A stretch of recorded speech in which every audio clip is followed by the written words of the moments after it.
Dr. Lonny here, and welcome to another episode of Good Sense Soap Co. Today, we're going to talk about making a deodorant soap bar.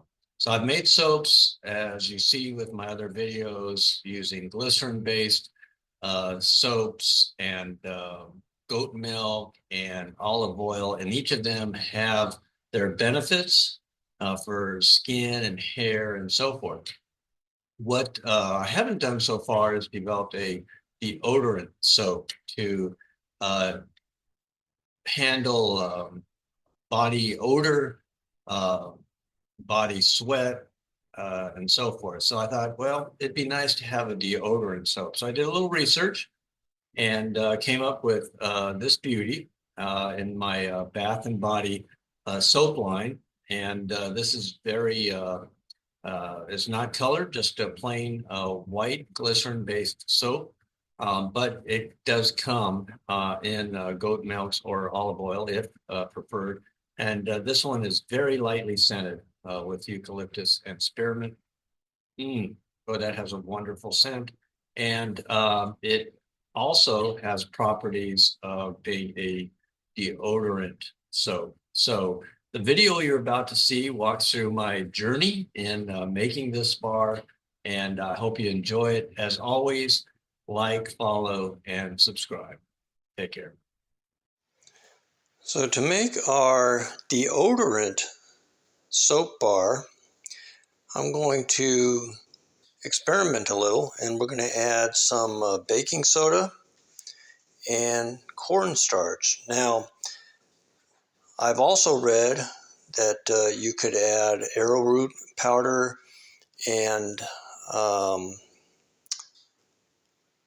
magnesium hydroxide to the soap to give it antiperspirant and deodorant properties. But I think these two are also suitable.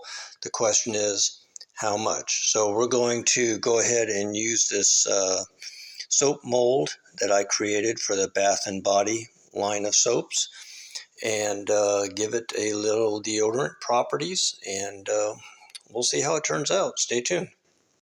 So I'm just going to use some standard white melt and pour soap paste for this, and go ahead and melt that down, and then we'll add our baking soda and cornstarch powder to that. I could use goat milk, I could use olive oil based soap, but I think for this application, just a standard white base is where we're going to start. But let me know what you think too. So let's melt it down and get our additives in. Okay, so we have the base melted down, and what I'm going to do, really not sure at all how much of this to add. I know you're not supposed to add about 5% of other materials to this, but I think it also needs to be enough where it does its job in the deodorant area. So I'm just going to try that with I think that was about a teaspoon, and see how that sets up. And I'm going to add to that some eucalyptus and spearmint, not heavy scented, just enough to give it a nice light scent. We may experiment with that, and that smells wonderful. And we're going to add that to soap mold that we created, and let that set up, and we'll be right back with the demolding. All right, so it's formed into a bar. Now, whether it's enough or too much, I'm not sure.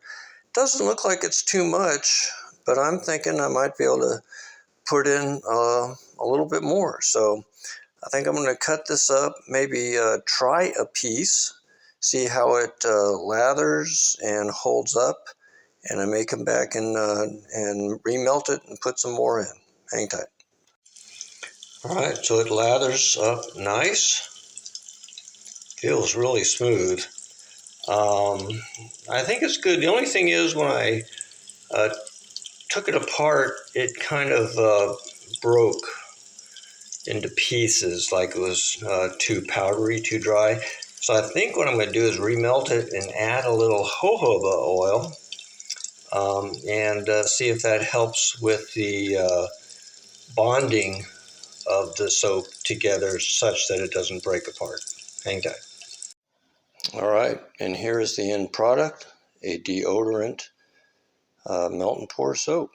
I think it's going to be a good one. Thanks for watching.